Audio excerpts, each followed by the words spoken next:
ఇది మంచి ప్రభుత్వం మరొకసారి నిరూపించుకోవడం జరిగింది.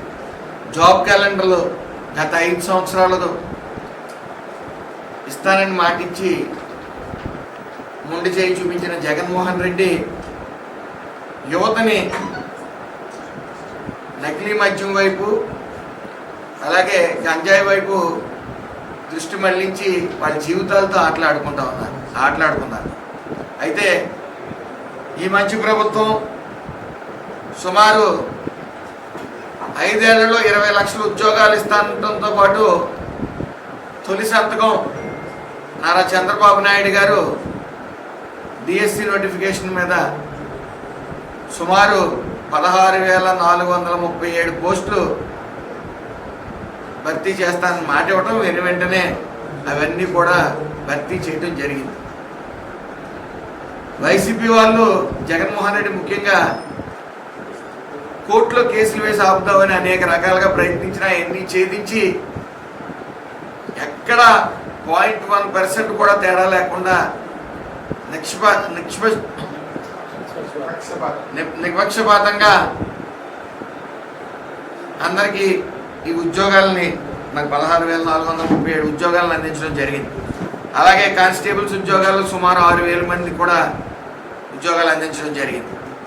మరి ఈ రోజున సుమారు ఇప్పటికి ఈ 20 నెలల్లో 6,28,347 పోస్టులు 367 ఉద్యోగాలు అందించడం జరిగింది. రానున్న కాలంలో 23,000 కోట్ల రూపాయలు పెట్టుబడులు రానున్నాయి కాబట్టి సుమారు 25 లక్షల ఉద్యోగాలు భర్తీ చేయడం ఖాయం. అయితే మన రాష్ట్రంలో నిరుద్యోగులకే కాక ఇతర రాష్ట్రాల్లో కూడా నిరుద్యోగులకు ఉద్యోగాలు ఇచ్చే అవకాశాలని మరి విజనరీ ఉన్న నాయకుడు చంద్రబాబు నాయుడు గారు, లోకేష్ గారు అందించడం జరిగింది. మరి ఈ రోజున ఉగాది కానుకగా జాబ్ క్యాలెండర్ రిలీజ్ చేయడం జరిగింది.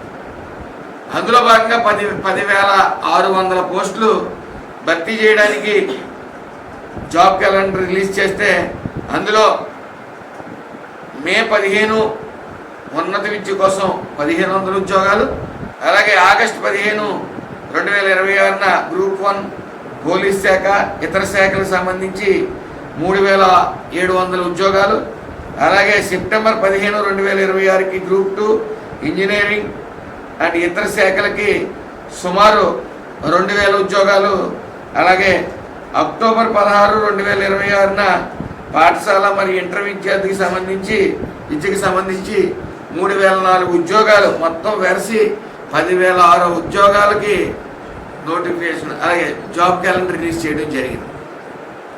అయితే నిరుద్యోగుల సమస్యలతో పాటు ముఖ్యంగా సుమారు 1 కోటి మంది దాటి ఉన్న భవన నిర్మాణ కార్మికులకు కూడా మరి పని దినాలు పెరిగే విధంగా ఈ పెట్టుబడులు రావటం వల్ల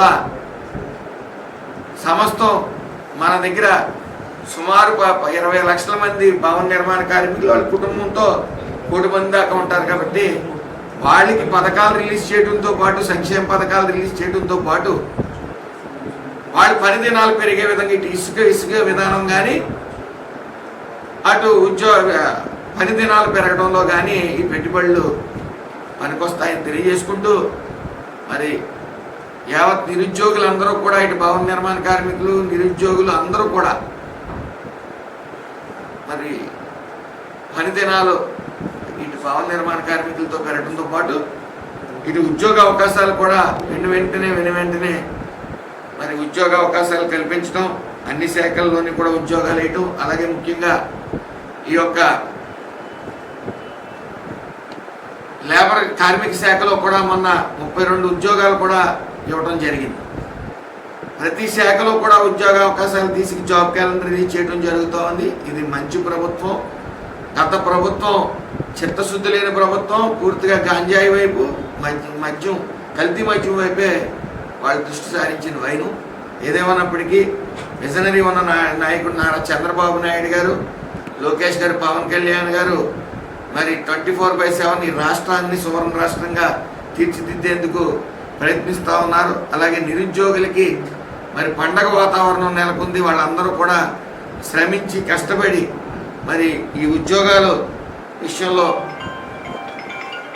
ఉద్యోగాలు అందించి అందిపుచ్చుకునే విషయంలో మరి మెలకుగా ఉంటారని, అలాగే ఈ యొక్క ఏదైతే ఎలక్షన్లో హామీగా 20 లక్షల ఉద్యోగాలు ఇస్తా అన్నారో మరి అవి దాటుకుని 30 లక్షల ఉద్యోగాలు కానీ జాబ్ క్యాలెండర్ రిలీజ్ చేస్తున్నారు. చంద్రబాబు నాయుడు గారికి హృదయపూర్వక నమస్కారాలు తెలియజేసుకున్నాను.